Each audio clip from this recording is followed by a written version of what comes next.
শীতকালের এই স্পেশাল শাকসবজিগুলো দিয়ে যে কোনো রান্না করলেই তার স্বাদ কিন্তু হয় অসম্ভব ভালো।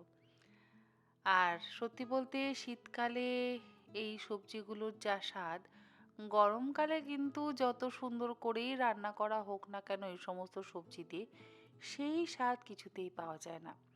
আজকে আমি আপনার সঙ্গে কোনো রকম মশলা ছাড়া একটা সবজি দিয়ে চিংড়ির ঝোলের রেসিপি শেয়ার করছি। এটা আমার ভীষণ পছন্দের একটা খাবার। তাই ভাবলাম আমার পছন্দের একটা রেসিপি আপনাদের সাথে শেয়ার করি, আর হয়তো সেটা আপনাদের ভালোও লাগবে। এখানে আমি নিয়েছি 500 গ্রাম পরিমাণে বেশ একটু বড় সাইজের বাগদা চিংড়ি। লবণ আর হলুদ গুঁড়ো মাখিয়ে রেখে দিলাম। আর সবজির মধ্যে নিয়েছি শীতের টাটকা পেঁয়াজ কলি, বেগুন আর আলু। রান্নাটা করবার জন্য কড়াইতে দিয়ে দিলাম 3 টেবিল চামচ পরিমাণে সর্ষের তেল। তেলটাকে খুব ভালো করে গরম করে নেব।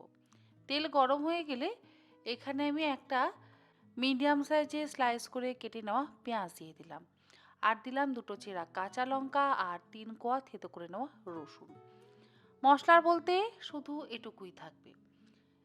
এই মশলাগুলোকে লো টু মিডিয়াম ফ্লেমে 2 মিনিট একটু ভেজে নিলাম। মানে পেঁয়াজ, রসুন আর কাঁচা লঙ্কাটা, আদার ব্যবহার কিন্তু করছি না। এবারে এর মধ্যে আমি দিয়ে দিচ্ছি লম্বা টুকরো করে কেটে নেওয়া আলু। আলুটাকেও মিডিয়াম ফ্লেমে 2-3 মিনিট ভেজে নেব। চাইলে আপনারা আলু, বেগুন এগুলোকে আলাদা করে ভেজে নিয়ে তারপর রান্নাটা করতে পারেন।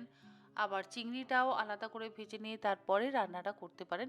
কিন্তু তাতে কি হয়, তেলের পরিমাণটা একটু বেশি ব্যবহার করতে হয়। তেল যদি কম ব্যবহার করে রান্নাটা করা হয় তাহলে খেতে কিন্তু খারাপ হয় না, ভীষণ সুস্বাদু হয়। আলুটা ভাজবার সময় এর মধ্যে আমি স্বাদ অনুসারে লবণ ব্যবহার করলাম।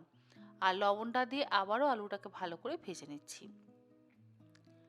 আলুটা ভাজা হয়ে যাওয়ার পর এবারে আমি এর মধ্যে দিয়ে দেব কেটে রাখা বেগুন এবং পেঁয়াজগুলিটা। আমি একটা মিডিয়াম সাইজের বেগুন অর্ধেকটা ব্যবহার করেছি। আপনারা যতটা পরিমাণ সবজি দিতে চান ততটা পরিমাণ কিন্তু সবজি দেবেন। বেগুন আর পেঁয়াজকলিটা দিয়ে হাই ফ্লেমে 2 মিনিট ভেজে নিলাম। ভাজা হয়ে গেলে এর মধ্যে আমি লবণ আর হলুদ গুঁড়ো মাখিয়ে রাখা চিংড়িগুলো দিয়ে দেবো।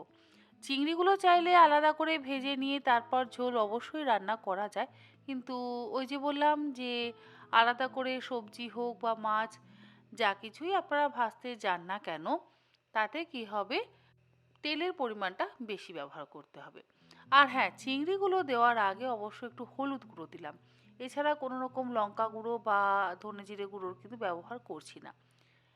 চিংড়িগুলোকে দিয়ে আবারও গ্যাসের ফ্লেমটাকে হাইতে করে দিয়ে 2 মিনিট একটু ভেজে নিচ্ছি। এইভাবে ভাজলেই কিন্তু চিংড়ি একদম সুন্দরভাবে সেদ্ধ হয়ে যাবে। আর চিংড়ি সেদ্ধ হতে তো খুব একটা সময় লাগে না। 2-3 মিনিট সবজিগুলোকে ভালো করে ভাজা হয়ে যাওয়ার পর এবারে এর মধ্যে দিয়ে দেবো পরিমাণ মতন জল।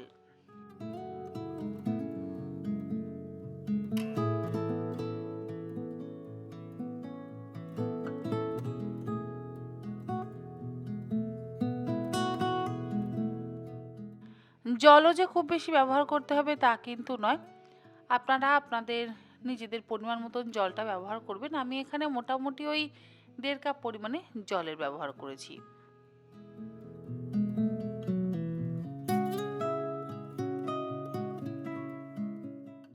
জলটা দিয়ে মিশিয়ে নেওয়ার পর এবারে ঢাকা দিয়ে গ্যাসের ফ্লেমটাকে প্রথমে হাইতে রেখে আমি 3-4 মিনিট ফুটিয়ে নেব। 3-4 মিনিট ফুটে গেলে গ্যাসের ফ্লেমটাকে লোতে করে দিয়ে আরও 2-3 মিনিট ফুটিয়ে নিলেই কিন্তু আমাদের এই সবজি দিয়ে চিংড়ির ঝোল তৈরি। ঢাকাটাকে খুলে নিয়ে আমি সবশেষে এর মধ্যে দিয়ে দিলাম ধনেপাতা কুচি। ধনেপাতা কুচি অবশ্যই এই শীতকালে ব্যবহার করতে হবে, তাহলে স্বাদটা বেশি ভালো হবে। আর রান্নার শেষে দিলাম সামান্য পরিমাণে একটু চিনি, স্বাদটাকে ব্যালেন্স করবার জন্য। কোনো রকম টমেটোর ব্যবহার করিনি, ধনে জিরে আদার ব্যবহার করিনি। এইভাবে একবার সবজি দিয়ে চিংড়ির ঝোল বানিয়ে খাবেন, আশা করি আপনাদের ভালো লাগবে। আমার তো ভীষণ পছন্দ। আমি জানি না আপনাদের এরকম পাতলা সবজি দিয়ে মাছের ঝোল পছন্দ হয় কিনা। যদি পছন্দ হয়ে থাকে এই শীতে অবশ্যই এই রকম রেসিপি ট্রাই করে দেখবেন। ভালো লাগবে। আজকের মতন এই পর্যন্ত। আপনারা সকলে ভালো থাকবেন, সুস্থ থাকবেন। ধন্যবাদ।